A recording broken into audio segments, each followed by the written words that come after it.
দেখি দেখি একটু সরো দাদা।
আন্দোলনকারীদের উদ্দেশ্যে বলছি, মাননীয়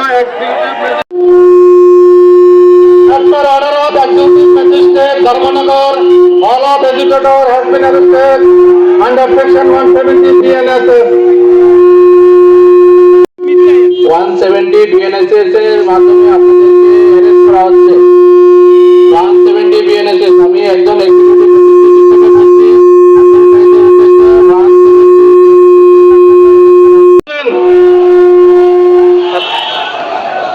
আন্দোলনকারীদের উদ্দেশ্যে বলা হয়েছে যে আপনাদের বিএনএসএস 170 সেকশনের আন্ডারে আপনাদেরকে অ্যারেস্ট করা হচ্ছে।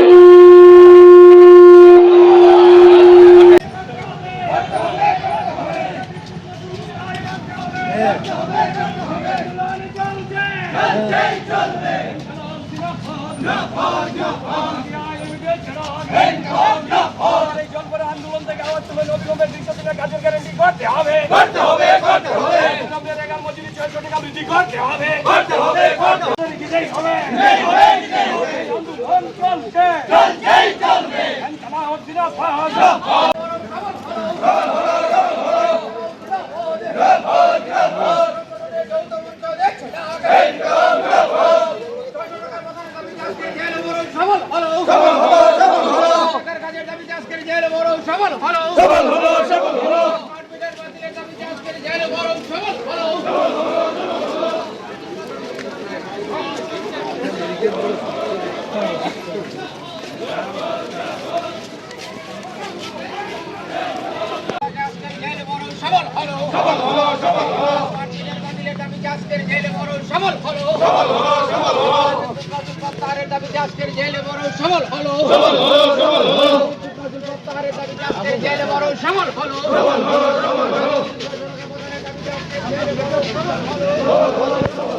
আজকের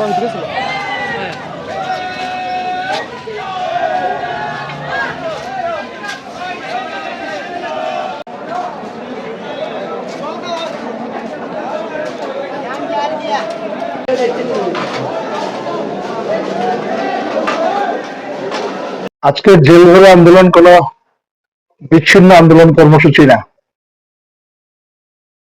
সারা দেশে আজকে শ্রমিকরা তার ন্যায্য মজুরি পাচ্ছে না, কৃষক তার উৎপাদিত ফসলের দাম পাচ্ছে না, বিদ্যুৎ বেসরকারীকরণের যে প্রক্রিয়া চলছে, বিদ্যুতের যে অস্বাভাবিক মূল্য বৃদ্ধি ঘটেছে এবং স্মার্ট মিটার বসিয়ে বিদ্যুৎ গ্রাহকদের পকেট যেভাবে কাটা হচ্ছে, তার প্রতিবাদে প্রত্যেকটা জিনিসের জীবনদায়ী ঔষধ থেকে শুরু করে পেট্রোল, ডিজেল, রান্নার গ্যাসের দাম অস্বাভাবিকভাবে বেড়ে গেছে। মানুষের ক্রয় ক্ষমতা কমছে। এই পরিস্থিতির মধ্যে দাঁড়িয়ে আমরা লক্ষ্য করছি রেগার নাম পরিবর্তনের পরেও আজকে গ্রামীণ ক্ষেতমজুর, দিনমজুররা কাজ পাচ্ছে না, কাজ করলে মজুরি পাচ্ছে না এবং নির্বাচনী প্রতিশ্রুতি অনুযায়ী এটার মজুরি বৃদ্ধি হয়নি। আমরা নীরব বসে থাকতে পারি না। একমাত্র বামপন্থীরা এবং বামপন্থী কেন্দ্রীয় ট্রেড ইউনিয়ন সমূহ, সারা ভারত কৃষক সভা, ত্রিপুরা ক্ষেতমজুর ইউনিয়ন, ত্রিপুরা উপজাতি গণমুক্তি পরিষদ এবং সিআইটু যৌথভাবে অন্যান্য শ্রেণী এবং গণসংগঠন সমূহের সার্বিক সহযোগিতায় আজকে 11 দফা দাবির ভিত্তিতে আমাদের যে জেল ভরো আন্দোলন কর্মসূচি ছিল, এটা জেল ভরো আন্দোলন কর্মসূচি আমরা কোন অবস্থাতে শান্তি বিঘ্নিত করবার আন্দোলন কর্মসূচি ছিল না। এটা সাংবিধানিক আমাদের অধিকার।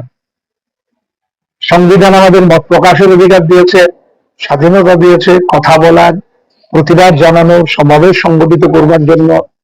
আমরা দীর্ঘদিন ধরে এই দাবির আন্দোলনের সাথে যুক্ত, কিন্তু দাবি উপেক্ষিত থেকে যাচ্ছে।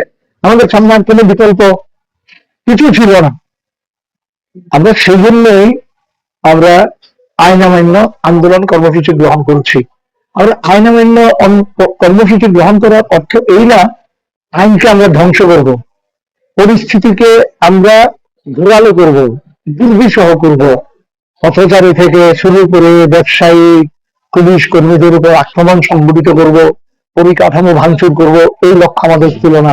আমাদের লক্ষ্য ছিল এই 11 দফা দাবি নিয়ে আমরা জেলা শাসক, উত্তর ত্রিপুরা জেলা শাসকের কাছে আমাদের দাবিগুলো পৌঁছে দিতে চাই। আমাদের ব্যারিকেড তৈরি করা হয়েছে, আমরা পুলিশের কাছে দাবি করেছি। এই পুলিশ কর্মীরাও তো আমাদের এই গরিব শ্রমিক কৃষক পরিবার থেকে যাওয়া, তারাও আক্রান্ত, তাদেরকে বোঝানোর চেষ্টা করেছি। আমরা আইন মানছি না, আর পুলিশের উপর কোনো ধরনের আক্রমণ সংঘটিত করিনি, অথচারীদের আমরা বাধা সৃষ্টি করিনি, ব্যবসায়ীদের দোকানপাট ভাঙচুর করিনি। আমাদের এই আইন অমান্য আন্দোলন সম্পূর্ণ সাংবিধানিক। আইন অমান্য আন্দোলন সংগঠিত করে আমরা কোনো অপরাধ করিনি। আমরা বলেছিলাম শ্রমিকের জন্য, মানুষের জন্য, জীবনের জন্য, জীবন জীবিকার জন্য আমাদের আন্দোলন সম্পূর্ণ অহিংস এবং শান্তিপূর্ণ। জেলা শাসকের কাছে আমাদের বক্তব্য পৌঁছে দিতে এই সরকার বাধা সৃষ্টি করেছে। রাজ্যের সংবিধান প্রতিদিন পদদলিত হচ্ছে, আইনের শাসন ভেঙে পড়ছে, গণতন্ত্র বিপন্ন, মানুষ বিপন্ন, লুটের রাজত্ব কায়েম হয়েছে। দিশেহারা মানুষ, গ্রামে কাজ নেই, গ্রামীণ মানুষ প্রচন্ড দুর্বিষহ যন্ত্রণার মধ্যে আছে। এর মধ্যে আমাদের খাদ্য নিরাপত্তা পর্যন্ত কেড়ে নেওয়া হচ্ছে। আমাদের জন্য বরাদ্দ যে রেশন সামগ্রী, তার পরিমাণ কমিয়ে দেওয়া হচ্ছে। আমরা হিংসে থাকতে পারিনি। এই আন্দোলনের মধ্যে দিয়ে আমাদের একটা আত্মবিশ্বাস তৈরি হয়েছে। ধর্মনগর মহকুমার 1.5 সহস্রাধিক মানুষ স্বতঃস্ফূর্তভাবে এই আন্দোলনে, শান্তিপূর্ণ আন্দোলনে অংশ নিয়েছেন। তারা আমাদের আত্মবিশ্বাস জানিয়েছেন আমরা একা না। তাদের এই অংশগ্রহণ আমাদেরকে উৎসাহিত করেছে, উজ্জীবিত করেছে। সাধারণ মানুষের মধ্যেও তারা দারুণ উৎসাহ সৃষ্টি করেছে। আমরা সেই জন্যই আগামী দিনে আরো বৃহত্তর আন্দোলন সংগঠিত করব। এই আন্দোলন আমাদের এই দিশা দেখিয়েছে। সমগ্র রাজ্যে 21টি জায়গাতে হাজার হাজার মানুষ এই আন্দোলনে অংশ নিয়ে বিজেপি জোট দুঃশাসনের বিরুদ্ধে জেহাদ ঘোষণা করেছে। আগামী দিনে এই বিজেপি জোট সরকারের বিদায় ঘণ্টা বাজানোর জন্য আরো বৃহত্তর আন্দোলন আমরা সংগঠিত করব। এই জয় আন্দোলনের মধ্য দিয়ে আমাদের এই আত্মপ্রত্যয়ের সৃষ্টি হয়েছে।